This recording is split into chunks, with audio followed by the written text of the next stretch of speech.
Kalugurang kabatad, ingasal pandayanan, metong po ka rin simbolo na ng Pasko, yapin niya yung parol. Adita mong kapampangan, kabalitan tamo, the parol capital of the world.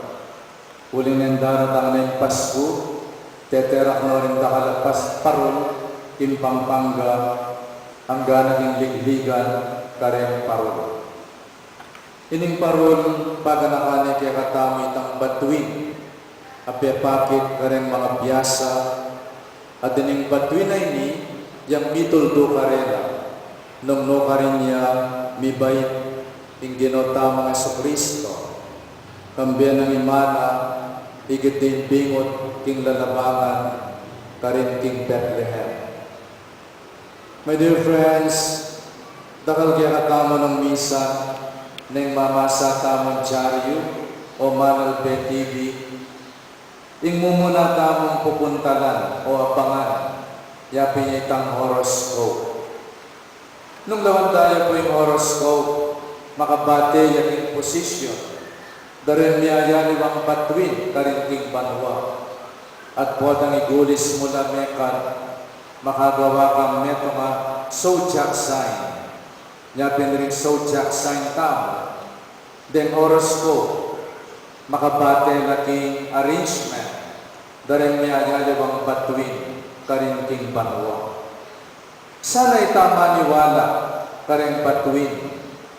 Maniwala tama, king migdalan, karing batuin. Uling umisan din horoscope, maging lang horoscope. Uling very negative, in karelang prediction. No one can really tell what will happen to us. Uling imbiyatamo, alayo ka rin batuin, at suyaking gamat ni ngapong Ginoo. At nung ating dapat mantabi kaya katamo, aliwain horoscope, nune, ding amano ng Diyos, ding sulu ning kaya katamong biye.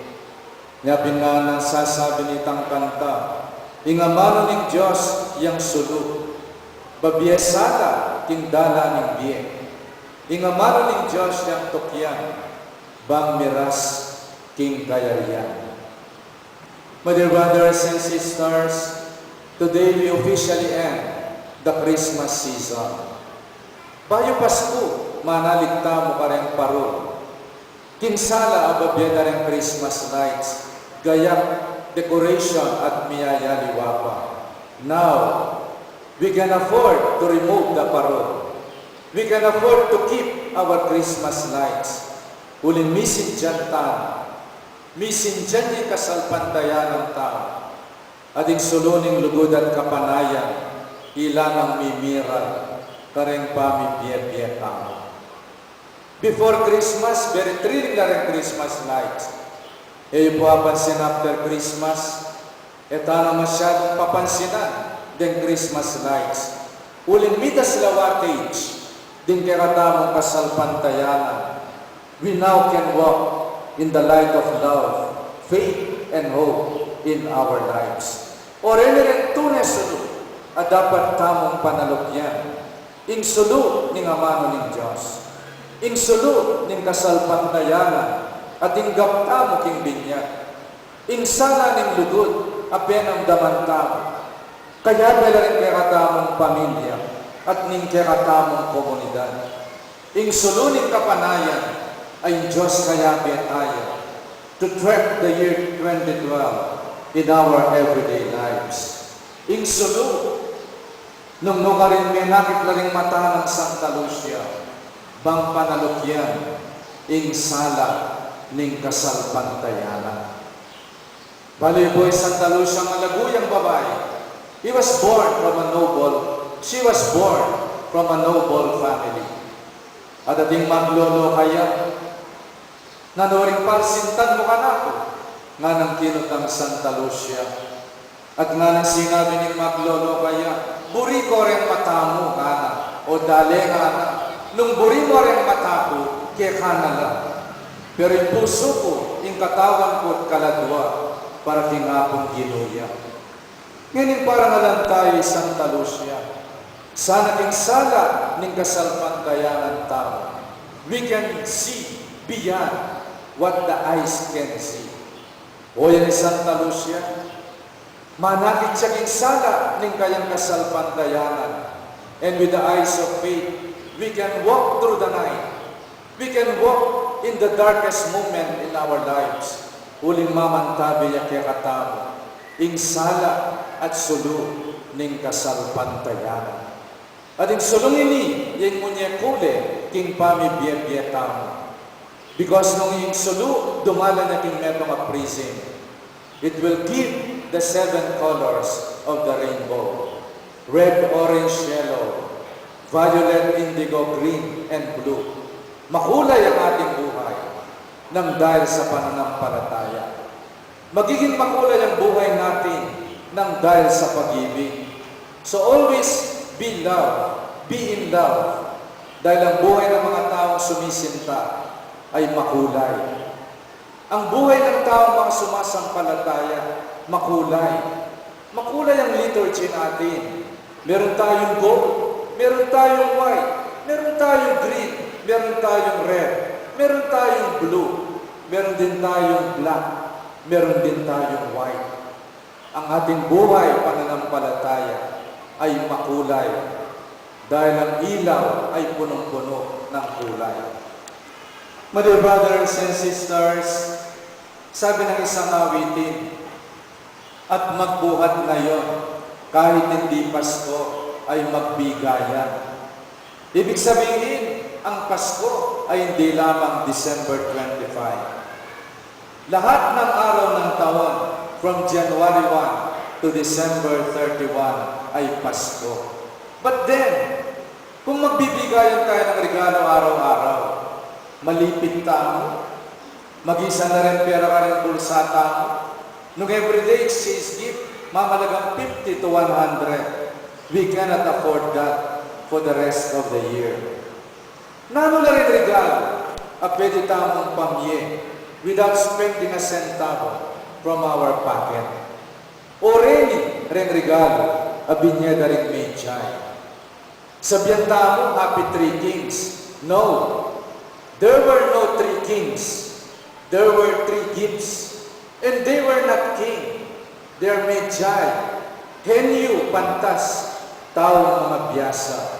And they can be as many as the nations in the world. Because today, we celebrate God's manifestation, God's offering of salvation to all the nations in the world.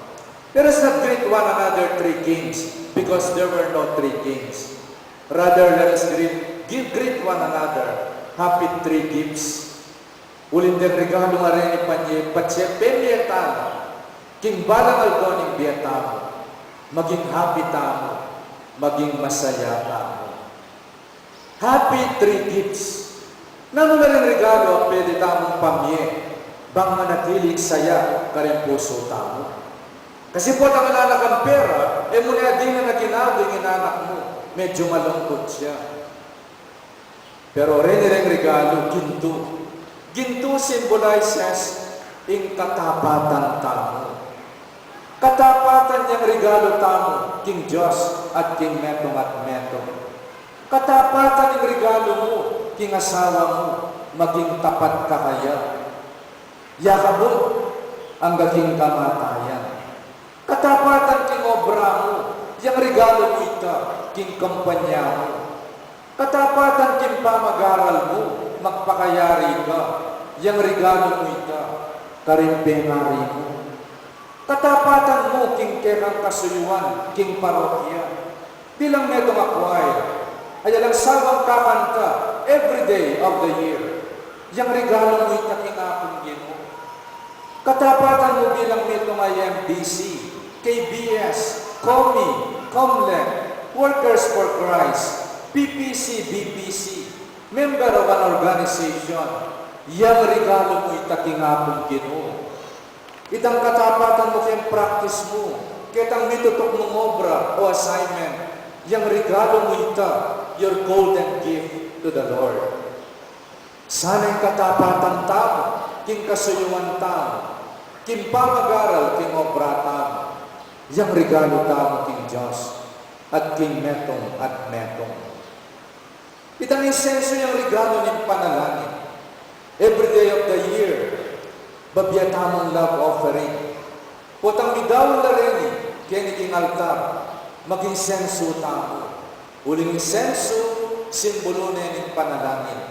Amumukyat king banwa.